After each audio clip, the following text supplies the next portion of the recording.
don't block the path of inquiry. Don't lay down rules that make it impossible for people to ask important questions.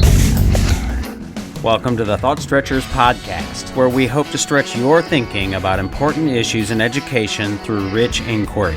My name is Drew Perkins, and I'm your host for these conversations for complexity and nuance.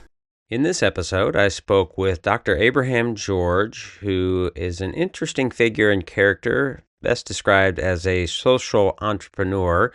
He has a really interesting story where he basically grew up in the United States, in Alabama, and so we talked about the idiosyncrasies of that, and was very successful in the business world, and then sold his business and turned his efforts toward helping young children transcend the caste system in India. He started a school called the Shanti Bhavan School, and we talked about that, the genesis of that, and the successes and criticisms of that. We also discussed some of the ways that he thinks about social justice and how those compare to the prevailing notions of social justice in the United States. Dr. George is certainly an inspiring figure, and the story is intriguing. There is a Netflix documentary that is called Daughters of Destiny that is worth checking out as well. As always, I'd like to remind you that our website has all of our professional development blogs and this podcast on it, and you can find that at wegrowteachers.com. We are in the final days of early bird registration for our PBL Summer Conference, which is PBL Grow 25. That'll be held in our home base of Louisville, Kentucky in June of 2025. And of course, we have other professional development options available for those interested in project-based learning, differentiated instruction, knowledge-rich inquiry, and much more. So again, go to wegrowteachers.com if you are interested in that. And if you have any questions, comments, concerns, or ideas for me, feel free to email me at drew@thoughtstretchers.org. And now here's my conversation with Dr. Abraham George. I am here with Dr. Abraham George, and we're going to talk about Shanti Bhavan, and I'm probably mispronouncing that. Shanti Bhavan School, and the Netflix documentary, Daughters of Destiny, and you have a forthcoming book, and the work that you do in that space. So I'm looking forward to the conversation. I appreciate you joining. But as I usually like to do, I want to give you the opportunity to say hello and introduce yourself and give listeners a little background on who you are. Okay. I am Abraham George. I am an American, but I currently live in a remote village in India. The village is because that's where most people who are very poor, they live there. And I started an NGO 30 years ago. I've been in America 56 years and an American citizen, as I said. But after a business career, I chose to devote my life to poverty alleviation and social justice. And I couldn't find a place where I would be more effective than a remote Indian village, because having been of Indian origin, people do associate with me. So that's what it is. And you said you're American citizen. Were you born in America? No. I came to America 56 years ago as a young man. And after a couple of years, I became a citizen. And then I had a career. I did my education in America, master's and my doctoral work at NYU. And then I joined JP Morgan, and then I started my own company, which went on for over 20 years. Then I sold that business to a Fortune 500 company and decided to locate myself in this village. Right. And one question I like to ask folks quite often is to describe their education. You've described it a little bit, but what was your, I guess, K-12, and then, you talked about your higher education experience, but pedagogically, just sort of mindset and the approach and how you experienced that as a child growing up and then matriculating onto higher education? Yes, mine is not very conventional. Up to 12th grade, I was studying in a public school in India. It was fairly good. Public schools in that part of the country, the southernmost part of the country, they are fairly good. And in fact, the one I studied at was the best in the state. Uh, and and today people, complain about public schools. But anyway, at that point, I was selected to train at uh, India's elite military academy for officers training. That training went on for 4 years, and the education I had there was very, very different. And you develop skills that are not necessarily what you pick up in a regular college, right? More about hard work, discipline, loyalty, and all those things, leadership qualities, and so on. In addition to, subjects like physics, chemistry, and so on, officers have to study those also. Um, but I wouldn't compare that with a good school in a good college in America, academically speaking. But in all other areas, it's excellent. And then I was sent as an officer of the Indian Army to the Chinese border with India. That's where the conflict between India, the war between India and China took place in the 1960s. And I was set up there, actually to 14,000 feet above sea level, the highest battleground in the world. Minus degree temperatures and lack of oxygen and everything else.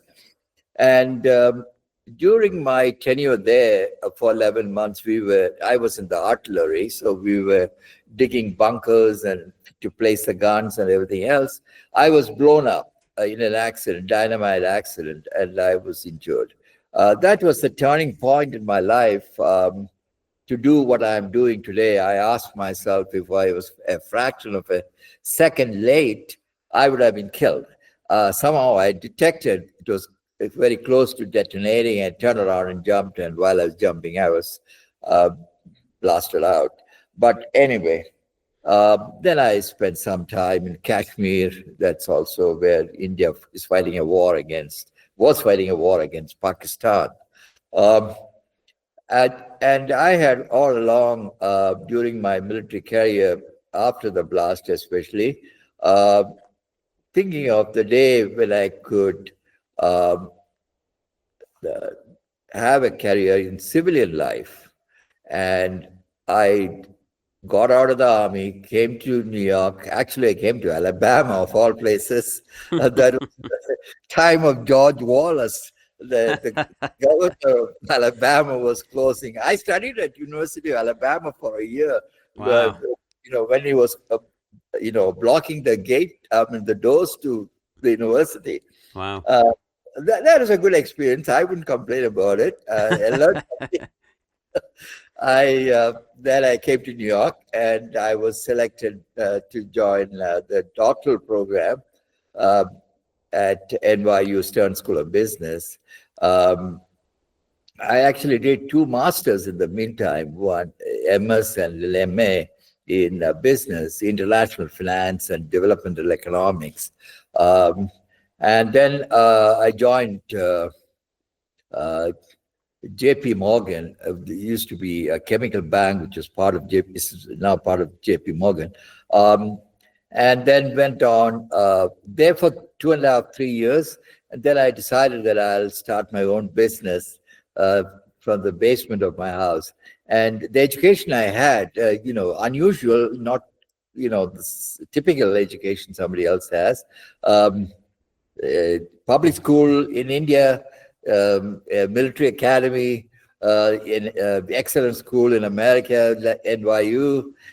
They all trained me, and then my business career. So different forms of education, that's what I had, prepared me after 20 years to leave all of that and come to be of service to people who need my help. So, so finally, I came to India 30 years ago, and I started a foundation, and it is doing well, doing good service in this part of the country. And I just have to ask, you said you somehow landed in Alabama. How did you get there? What was the impetus for that? And then also you started a business and then sold it. What was that business about? Okay. The Alabama story is, I didn't plan that. My mother has a PhD in physics, and actually is the second woman in India to get a PhD in the 1950s in physics. And she was taken by NASA to work there, and she was a professor also. So basic, very convenient. I didn't have any money in my pocket, and I joined her, and then joined University of Alabama. I thought it was a good experience to live there for a year or more, and so that's that part of the story. And Yeah. then and you asked me about the business. My specialization was international finance, the international monetary system, exchange rates, and all of that, and also international development. Why countries are poor, the reason for poverty, and what can be done about it. So these were my two areas of focus, and I spent some 5-6 years studying at NYU. That opened, to ideas on what I'm doing today, how to deal with poverty. So education of a different nature, though I was getting an MBA and a PhD in business, it was all towards a certain goal, and that is to serve the poor. All right. And I think it's worth mentioning that you published a book in 2010 called India Untouched, The Forgotten Face of Rural Poverty, to the extent that you want to talk about that. But you've mentioned several times here the sort of idea and commitment to social justice. I'm curious what, if anything, you would cite as sort of the inspiration or the foundation for that, I guess, that drive and the work that you've been doing, not only with Shanti Bhavan School, but other things as well. India has what they call a caste system. Right. America, we have discrimination and all of that based on racial prejudice. But India system is based on caste, that you belong to as some kind of lower caste, and there are other people several steps above you, and the lowest of all are the so-called untouchables. That's how it has been. It's over 1,500 years this practice has been going on. Now, when India became independent from the British, they said, no, you can't discriminate, and you are given some privileges to work in companies' quota system and some concessions and so on. But India never said the caste system is finished. It never eliminated the caste system. So even today, when the government asks you to apply for a job, you have to describe your caste. So that's a very hypocritical way of dealing with caste. But these people who belong to the source, a low caste, and we are not talking about one or two people, we're talking about 300 million people. Right. Almost the population of America. They belong to this lower caste, and they live in single room huts, hardly 100 square feet, no bathroom, no toilets, and they have been suffering through this for so long, the social injustice. When you grow up in that environment, your ability to have good education, that doesn't exist. You're going to some local village school where they don't have teachers and so on. And then your opportunity to go to a good college is close to zero. Many of them drop out. And then their children also stay in the same hut. And this has been going on. And I was appalled by all of this. And I wanted to do something about it. And if I may continue a minute longer, Yeah. um, and I was, during my doctoral work at NYU, I was thinking about what is the solution? Why is this not getting solved? Um, and I came to the conclusion that social justice cannot be attained by simply preaching to those who are privileged, telling them to treat the poor, the disadvantaged, socially disadvantaged people nicely, or go to a church and preach about it. It doesn't change people. They listen to all this and agree, but come out and do the same thing and treat people very poorly. And I felt that this top-down approach, that is government giving some handouts, it's not going to solve. They just somehow manage to survive, but they don't necessarily come out of the caste problem. So my conclusion that this was something I owe to my background in America, where someone like me come to America 56 years ago and had the opportunity to go to a good school and have a great career. Uh, all that became possible by the fact that I had a fairly equal treatment. If I did well in my doctoral program and so on, people accepted me into good companies, and I could start my own business, competing with major banks and so on. So it became very clear to me that solution is from bottom up, and that is I have to bring up children from the low caste, so-called low caste, um, and give them the same type of education that the privileged children get, excellent education. And then they will break all these barriers. They'll go on to good colleges, they will excel, and they will have good jobs. So that's happening. And I don't know whether you read about it. From these huts, already in the last 3 years, 12 children have come to America and they're studying in Ivy League, Princeton, uh, Dartmouth, Duke, University of California at Berkeley, Stanford. These are places they got admission. And so it also proves another point that just because you're poor, you're not stupid. You have the potential to succeed if someone would give a helping hand. And you have to really spend a lot of time, breaking them out of the barriers they face. They live in two worlds: the world from where they came and the new world that you're offering.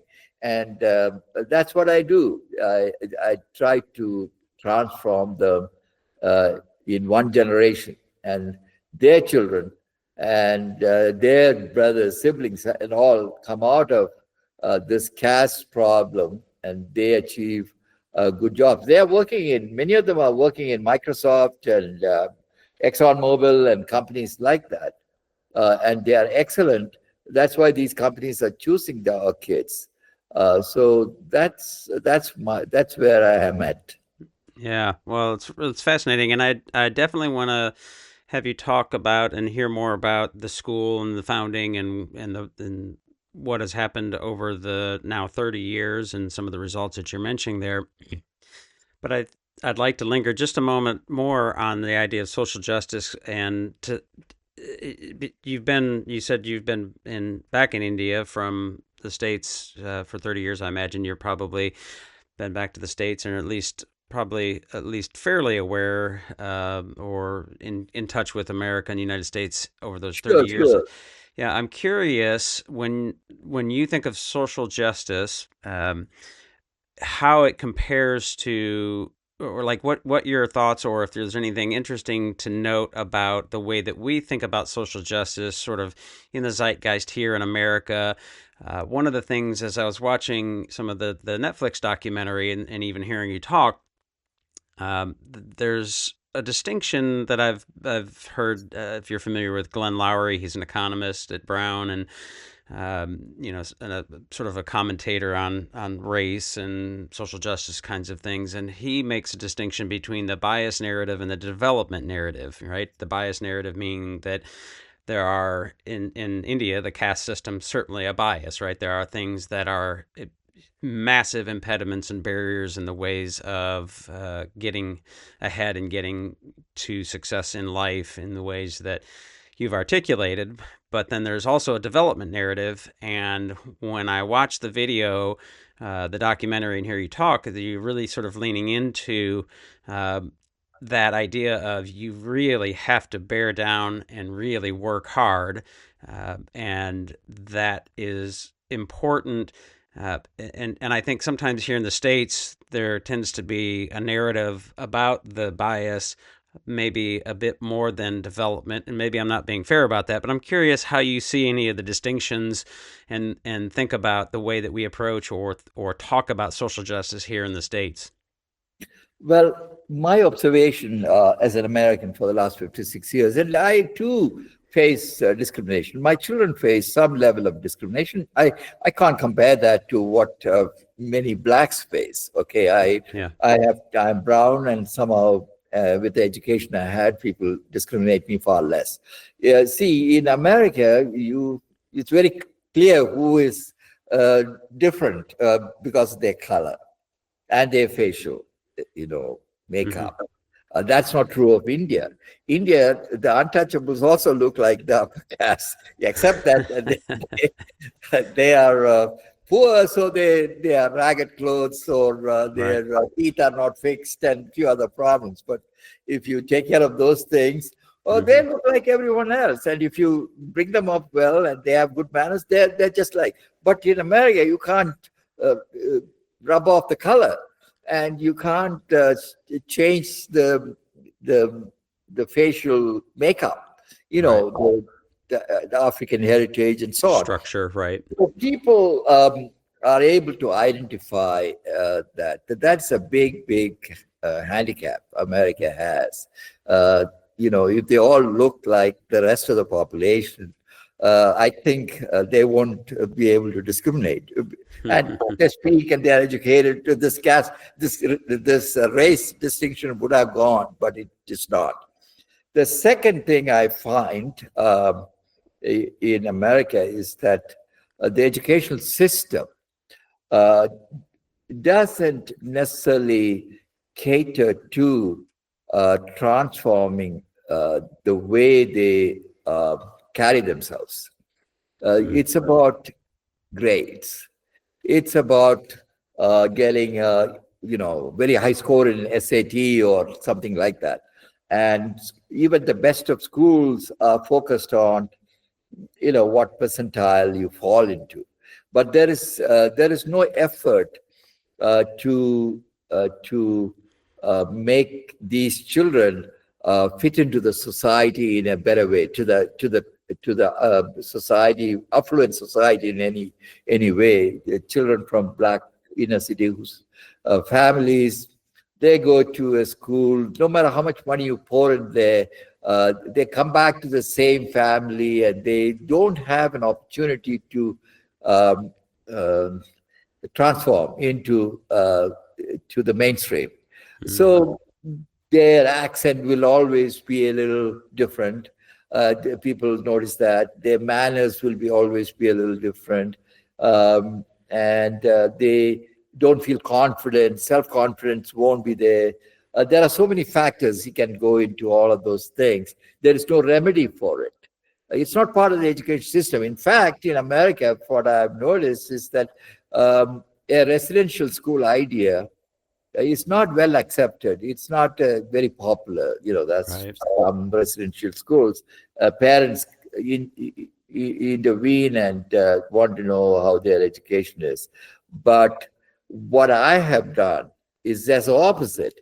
I said it's not possible for me to transform these children into mainstream, society unless I get them at the age of 4, and I can really give them the kind of self-esteem and self-confidence and their manners, their etiquettes, the way they carry themselves, everything they do nobody can tell where they came from. And that's a big necessity, in my opinion.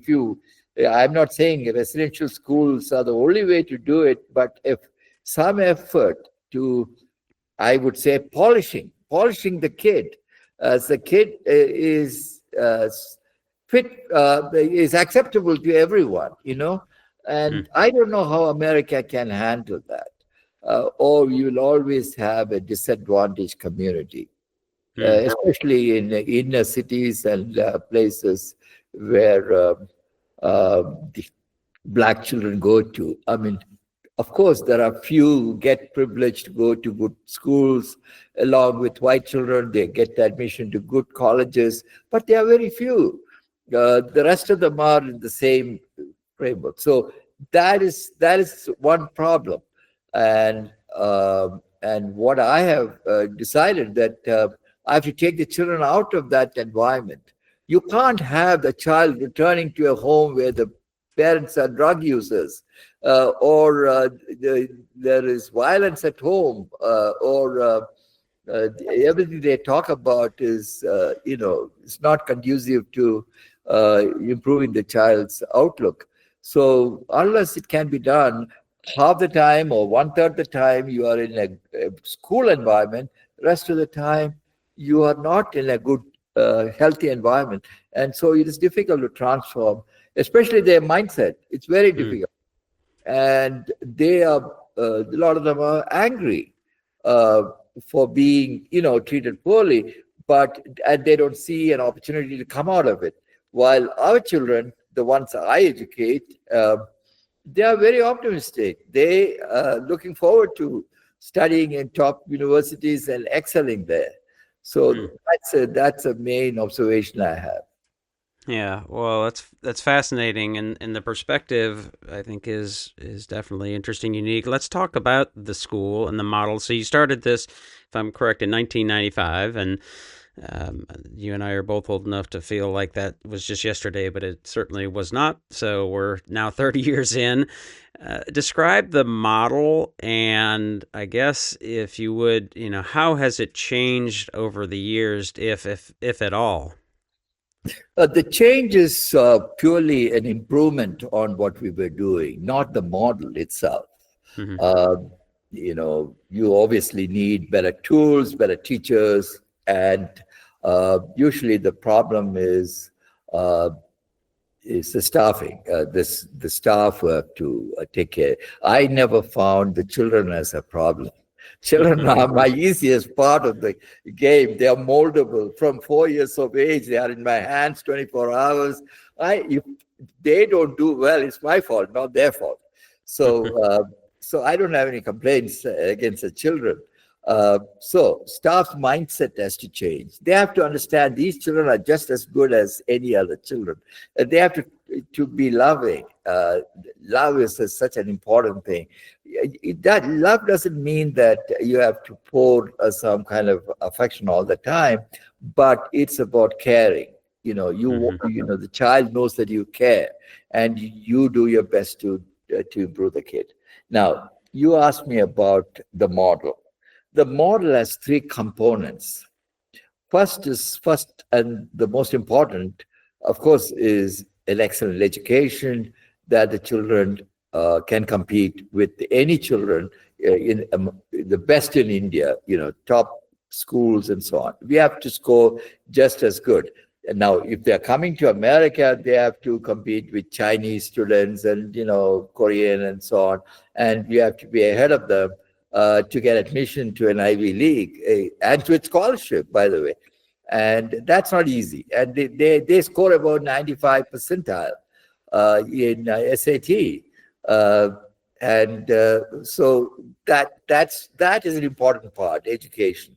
And education as itself has many other components like creativity, originality, and ability to question and inquire. All these things are important, and you have to have the kind of education, not just the textbook, but a wider education.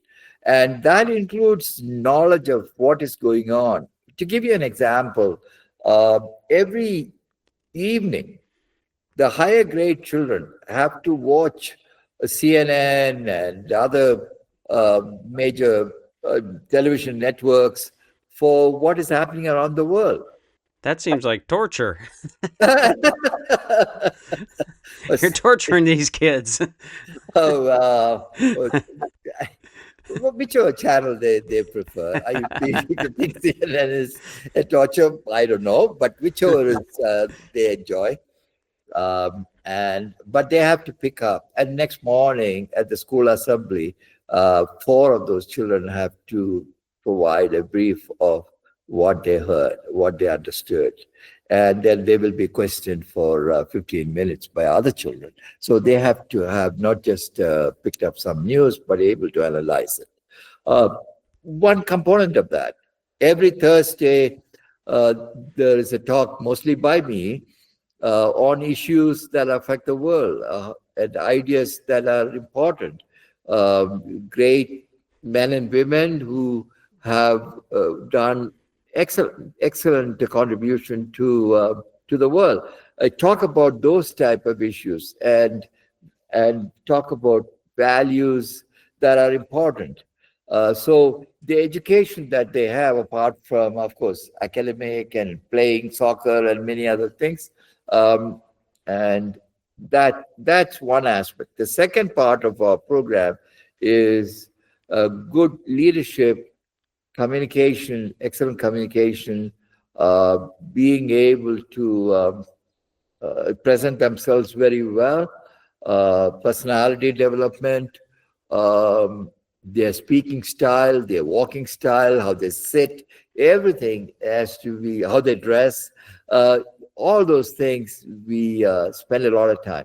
They have to be capable of leading a conversation, being at a group meeting, and conducting themselves well. Uh, so their communication skills have to be excellent by the time they graduate. So that's another effort we put in. And every function that takes place, whether it's graduation, whether it's a Christmas Eve party, whatever it is, one of the grades is assigned the job of organizing the entire function. Teachers stand and observe how they do it. They have the whole program, entertainment, speeches, everything by one of those grades. So, the leadership is developed like that. The third component, which uh, I can't say we have found a real way to do this. That is, how do you make them so-called quote unquote good human beings? That's a tricky business. I don't claim to know the answer to it. We are talking about not leadership type of thing. You're talking about humility, gratitude, caring for another, compassion. All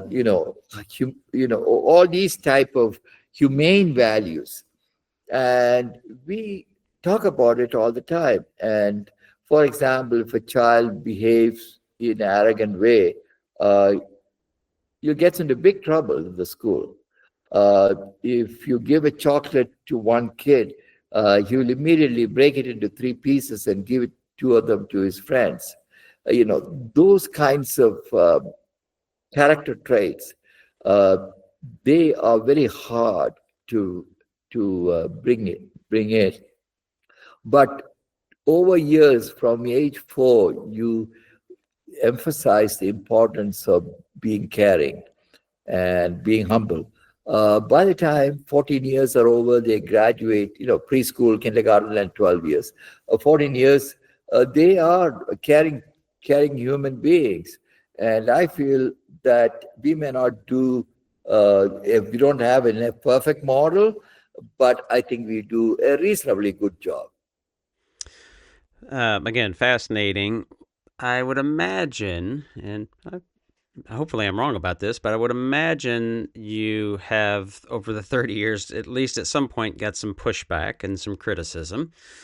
One of the things that I can imagine somebody pushing back on or criticizing perhaps about is and as I was watching the documentary, they started to get into it. The girls noticing, when they go back to, I guess, their homes and the native Indian culture versus what they're experiencing in the school setting.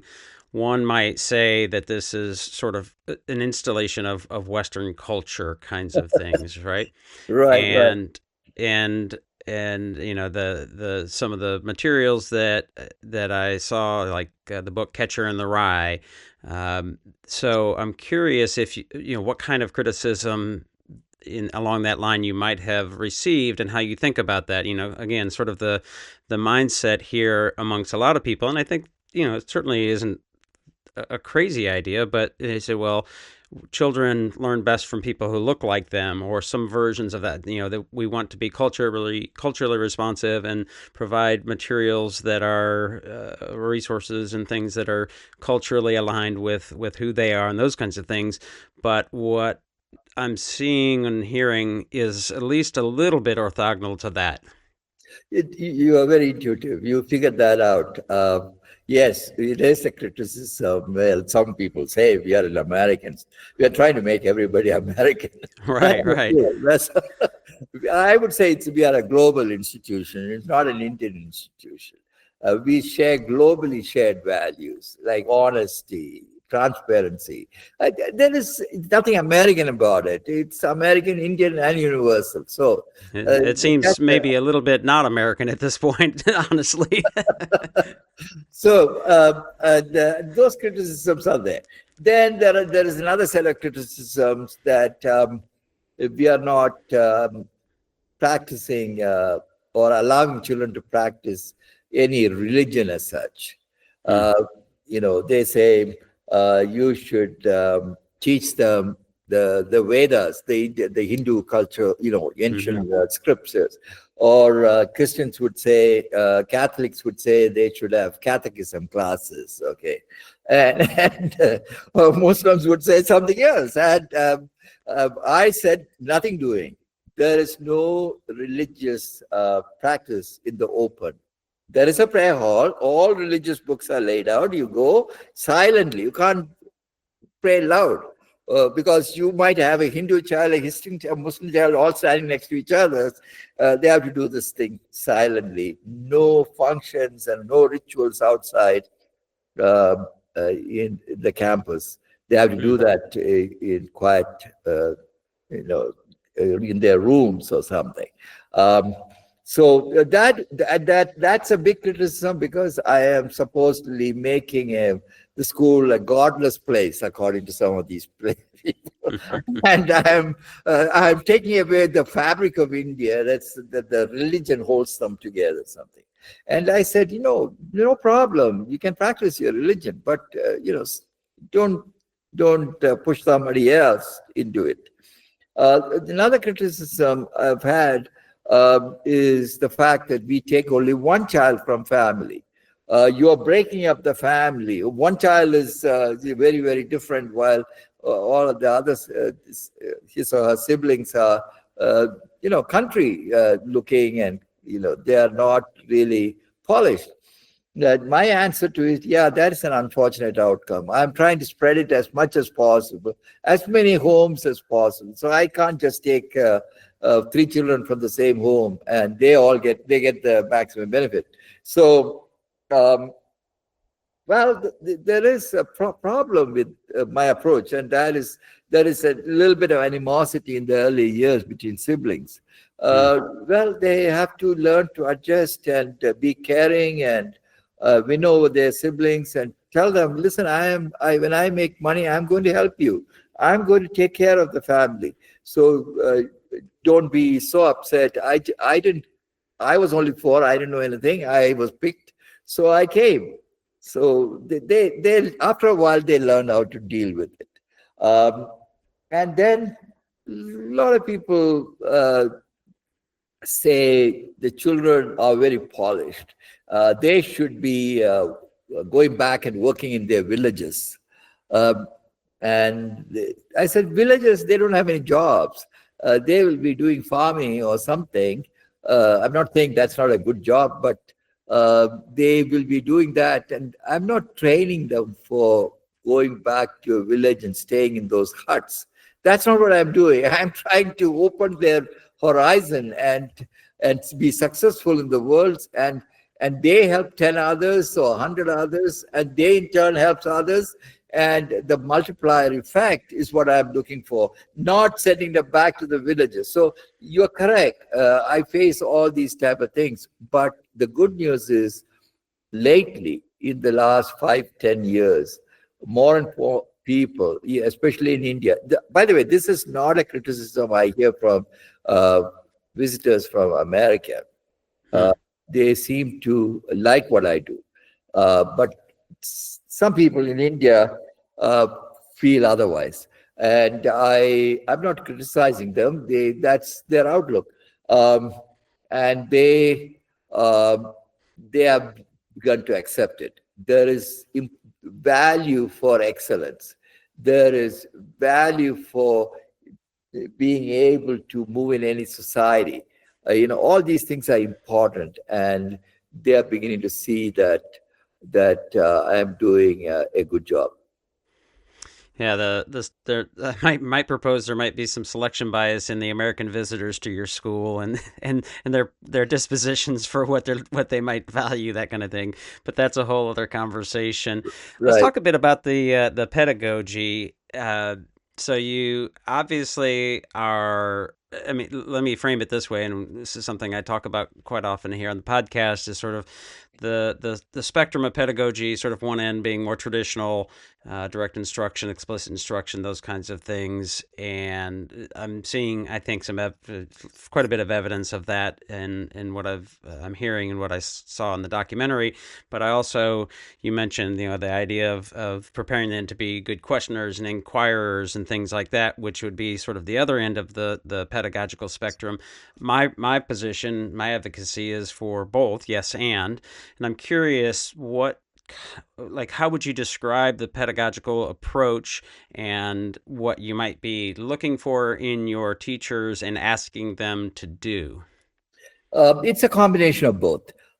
India has very, very strict um, accreditation problem. The children have to study the syllabus. There is no escaping, and they question all kinds of things from the syllabus. So the teachers have to teach from the book. It's the questions they face in the national exam. By the way, they have national exam twice, Mm-hmm. in the 10th grade and 12th grade. It's always trying to find out what the kid doesn't know, not what the kid knows. So they have to learn the whole book backwards. Otherwise you won't get anywhere. So the education, that part is still there. But it is for us to say, okay, that is essential, but you have to also find time for experimentation, learning about the world, learning about how people have succeeded.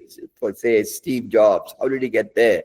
You that is something that may not be in the textbook, but you still have to know. And the idea is they have to be motivated.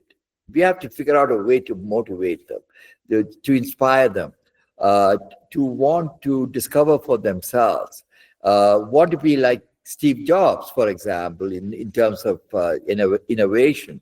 That desire has to be cultivated. That doesn't necessarily won't come from the textbook they're mugging up. And by the way, in India, you have to mug up everything, by heart. And that's another thing. You have to answer exactly how it is written in the textbook, not in your own words. It's very difficult. And so they go through both models. And at the end, my criticism of the Indian system, if they would give us a little more time, not have this kind of strict examinations from the syllabus and the textbooks. I would have more time to bring them up and expose them to the world and ideas, so that they are more creative, more open-minded, they are innovators, and so on. How much of what you're focusing on is I guess, really about work ethic, because it strikes me that that is a really, really fundamental value. And I would maybe even, I mean, when we talk about and when Americans tend to think of Indian people coming to America, they, I think, I may be wrong about this, but think of them as very driven, very motivated, very hard workers. Um, and I mean, maybe you're aware of Vivek Ramaswamy's comment about the American children watching, I don't know, was 80s TV or something. I can't remember exactly what he said, but basically saying that our kids here in America don't work hard. They're just basically, paying attention to social media and TV and those kinds of things. And that is putting them at a disadvantage. And I mean, that's not necessarily wrong. He was lambasted for it, but it strikes me as one of the things, in addition to knowledge and being able to do well on tests and things like that, that work ethic is something that is really fundamental. And so I'm curious if you could maybe talk a bit more about that. And do you see that some people might have a sort of stereotype about Indian people that is sort of something you're born with, which certainly wouldn't seem true. Do you see that with the kids that that are coming into your school? Is it something that you really have to work hard on with them? Just all of those kinds of things. Yeah, yeah. Nobody is born with those things. It's just that their families are very strict about those things. Indian families are very strict about those things. Right. For example, in Shanti Bhavan, we don't allow social media. We don't allow kids, even at 18, when they're graduating, say 17, 18, to have cell phones. They can't. They are not allowed to be on any website other than the authorized website. We have some 400, 500 websites. We can keep adding every day a new good website. They're the only ones they can get access to. So yes, there is a lot of control that we implement. And that is true of Indian families too. Even at home, parents are very strict about children using social media or getting onto wrong websites. Okay, so in that sense, parental control. Second is discipline. For example, in our school here, there is no such thing as coming late, even by 1 minute, for anything. If there is a meeting at 12 o'clock, you have to be there at 12 o'clock. And if you are 1 minute late, you are in trouble. Trouble means you'll be questioned and so on. There is no such thing as not coming in dirty clothes or anything like that. You have to wear proper clothes. Nothing fancy, but wear them well. Comb your hair, wash your face. All these things are essential. And there is no such thing as not getting the job done. You're assigned something to get done, you expect to get it done. We use the word make it happen. Make it happen. Don't give me excuses. I can't take excuses to the bank. So you just got to deliver it. So you are right. That culture has to be inculcated from a very young age. They have to know that they are responsible for what they undertake. They have to deliver on it.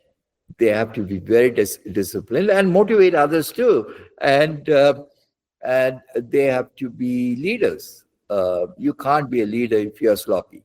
So those things are emphasized in school. Mm-hmm.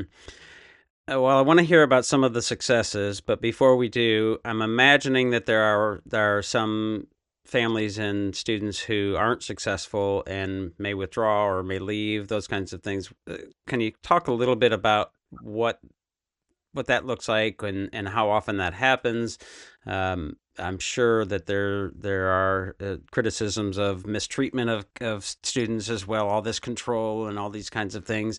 What does that look like? And then we'll talk about I'm sure, much more success. Um, our children are from families that are extremely poor. The parents haven't had any education in most of the cases. So they when they bring their child, they are basically telling Dr. George, I'm handing over the child to you.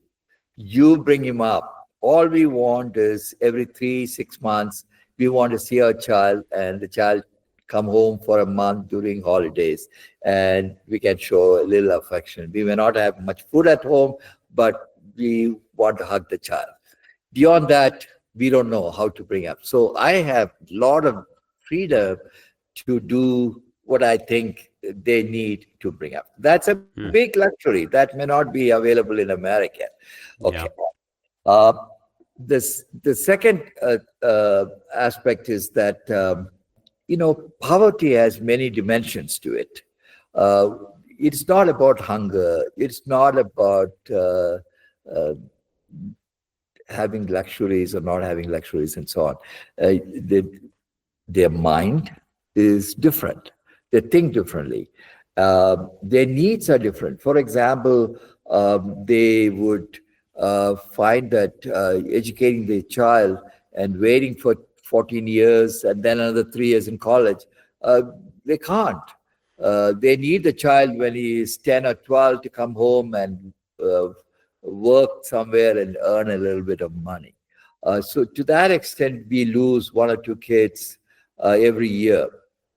And now that they see that other kids are earning, who are graduated are earning after college, of course, they're earning very high salaries and transform their homes. They're seeing in the villages, these kids come back and build a nice house for their parents. They're suddenly realizing, by God, we can have a good life in our old age. So suddenly that has changed a lot. An extreme case, I'll tell you, at one of the functions where I was speaking, a blind woman, totally blind, came with a little child and came to me and said, thank you for looking after my child and so on. And I am blind and I'm giving you, this. I said, I don't know, I came up with this line. I said, one day you will see through your child's eyes. So she was really taken. And what I meant was that you will find happiness somehow, through your child. Right now, you are starving or you are having such hardship and others have to help you. Same mother, after 4 years, pulled out the child.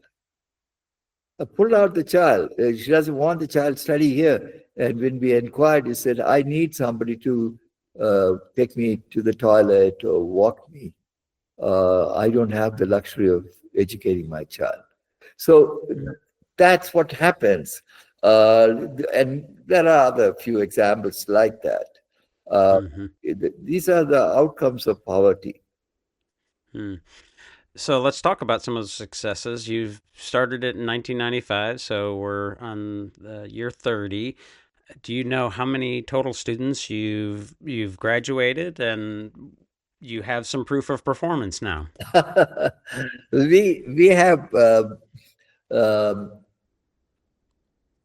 approximately 400 kids we have 2 schools now. I don't know whether you're aware. Shanti Bhavan and the second school. Okay. We are trying to double our population. It takes a little time because we take only at the age of 4. We don't take at any other age. So the school has to grow over time. Okay, so we have 2 schools. And altogether, there are 400 kids studying. Another, I would say, 300-400 have graduated. I don't know exact number.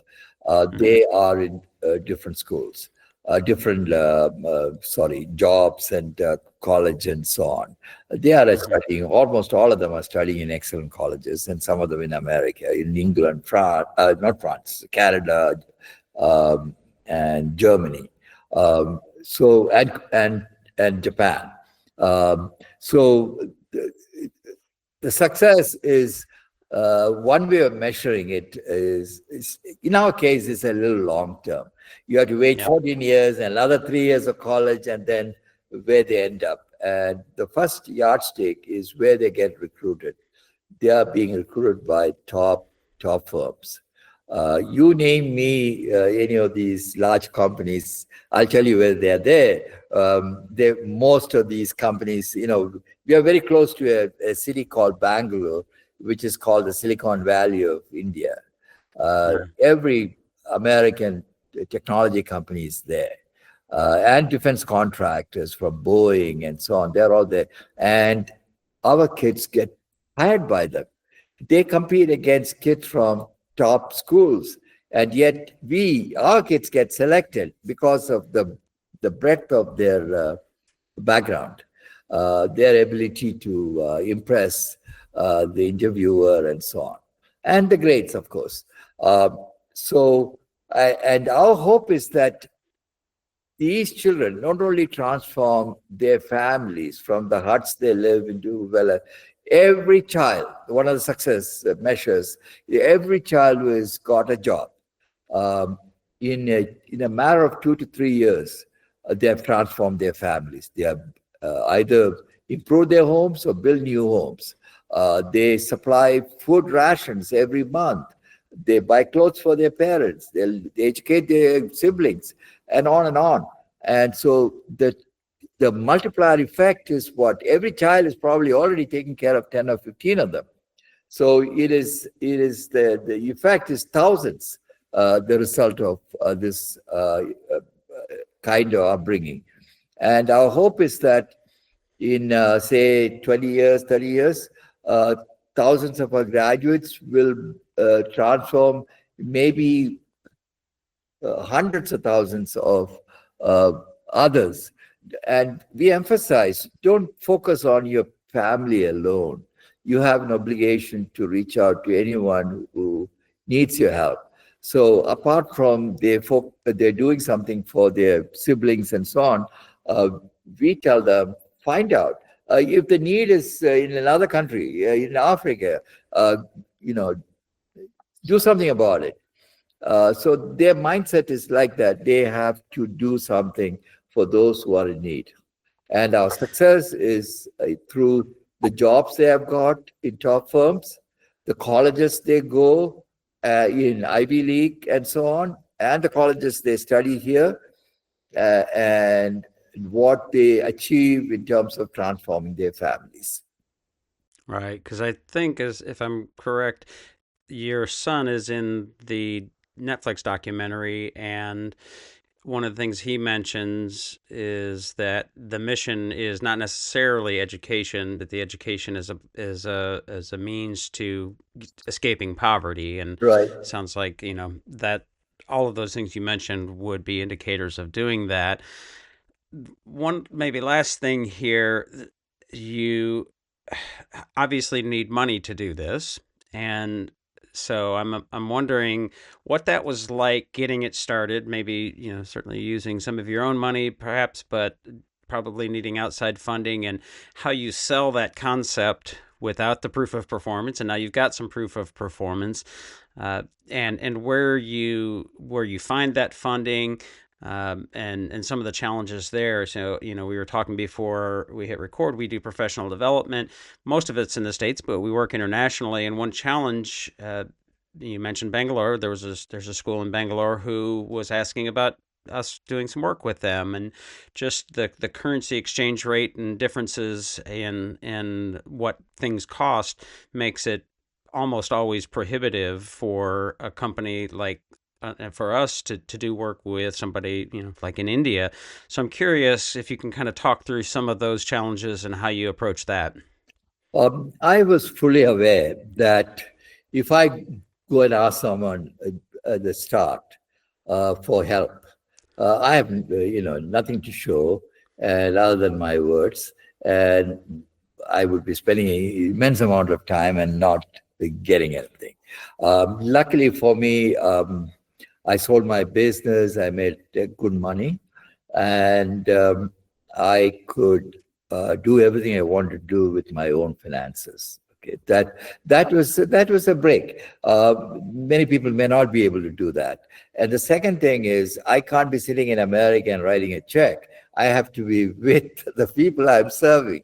That's where the difficulty in this model is. How many people who have made money want to go out there and in a remote village and do it? Okay, that's another problem. But I decided that's what I'm going to do. I'll be with them. So it's not money alone, my presence, my willingness to work with them. Those two things are very critical. And in the first 13 years, I didn't do any fundraising. I was living off my finances until in 2008. We had the world financial meltdown, and I lost a ton of money in America in stock market and real estate and everything. So I was in some difficulty, and that's when my son, whom you saw in the film, joined me, and we decided to do fundraising. But by then we had a model, we had something to show, and could see, as you saw in Netflix film, and they were impressed. And half of the donors that we currently have, or even 60%, have never been to Shanti Bhavan, and yet they write a nice check. Others, of course, come and see and ask us a lot of questions. But after coming here and seeing, they tend to believe in what we do. So the different models of NGOs, fundraising from the beginning is a little tough. You need a partner who has deep pockets, okay? And you can be that agent for that person as long as that person has a heart to write the check and leave it to you to run the show. That's one model. The other is you have your own money and you write a check to somebody else. That's a dangerous one. That money can disappear unless you're willing to come and work. The third is very, very problematic. That is, from day one, you come up with a concept and ask others to contribute, and you have nothing to show. Those models, that model has a higher probability of failure. Gotcha. Well, you're writing a book about this, if I'm correct. Maybe we'll talk a bit about that and any other things that we didn't talk about that you think are worth mentioning. Okay, you gave me a chance. My book is coming out in September. The title, as it stands, is Mountains to Cross. Mountains to cross in the sense the obstacles one has to overcome. And the subtitle is, finding a purpose in life through service. How you can be rich, but you may not be happy. You may not feel fulfilled. And I'm saying there is a model that at least, which I like to talk about, that you may find some ideas how you can find happiness with all the wealth that you have, how you can get the joy of others' feelings for you. So my book is an answer to a lot of questions I get, and that is the first is, tell me about your background, your growing up that made you what you are today. The second question they ask is, did you have any kind of revelation, God appeared or something like that? I said, I'm just an ordinary man, I just happened to land here. So they want to know my story, how I got in and how I'm driven to do what I'm doing. And now 30 years. And then they want to know what I did. And then they want to know what the obstacles are, all the hardships that we went through, and what have you learned in bringing up children? What's the model that you applied? So this book is from my childhood to the very end. And at the end, of course, I am talking to the children, talking to my readers, because it might look a little pretentious. I am telling the children how what is important in life and what you should do with your life and so on. So in a way, I'm addressing my message to the public through my children, so it doesn't offend anyone. So that's what that book is about. It's a collection of hundreds of stories. Every chapter is got a dozen stories. A dozen stories are my own stories. What happened here? What happened there? How did I solve that problem? And what did they say? What did they tell me? So a lot of it is conversation too. So it's a storytelling autobiography, but it can be thought of as a book, how to do it, self-help book. They can have their own models from my example. So and then it's about things that make you happy, find purpose. I'm trying to use my life story as an example. Gotcha. Well, you said it's due out in September, so I'm imagining there's not a place to pre-order it quite yet, but any place that you want to direct folks as far as, websites or places they should find you on the internet?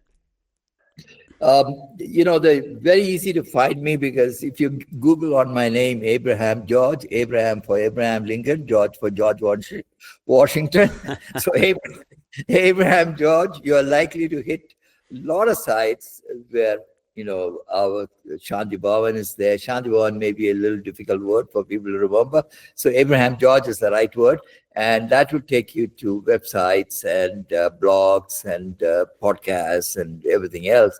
And then very soon, the promotion of the book will happen. So you will be able to find the book. So that's the easiest way to follow me. And if anyone is in this area, in southern India, in Bangalore area, they can write to the foundation and come and visit us. And I hope your podcast. So one day when the book is out, I would love to talk to you once more. That would be helpful for me. Yeah. And spread the word. Yeah, and I know at least you're on LinkedIn because I had tagged you this morning as I was preparing for this. So any other social media, because that's one way that folks will certainly learn about your work and the book. Yes, that's right. So just LinkedIn? There is a website for Shanti Bhavan, which is quite detailed. Okay. All right. Well, we will try to put at least some of those things in the show notes, and folks can obviously Google Abraham Lincoln and George Washington. Well, Dr. George, it's been a pleasure. It's certainly a fascinating story, and I appreciate your time in the conversation. I don't know how you felt about Daughters of Destiny. That's something families might like to watch with their children, right. Because it's about children. Yeah, well, I lament that I didn't get a chance to watch all of it. I think there's 4 episodes, and I'm halfway through the second one. I didn't realize there were multiple episodes, and I have 2 daughters, myself 16 and almost 18. I thought the same thing. I thought my oldest especially wants to go into education, elementary education. I thought they might really enjoy this, so maybe I'll restart it and watch the rest of it with them. Thank you. What we need to do is spend enough time together that we can start to translate our ideas into each other's language and include one another in this community of inquiry. And that is the work of love.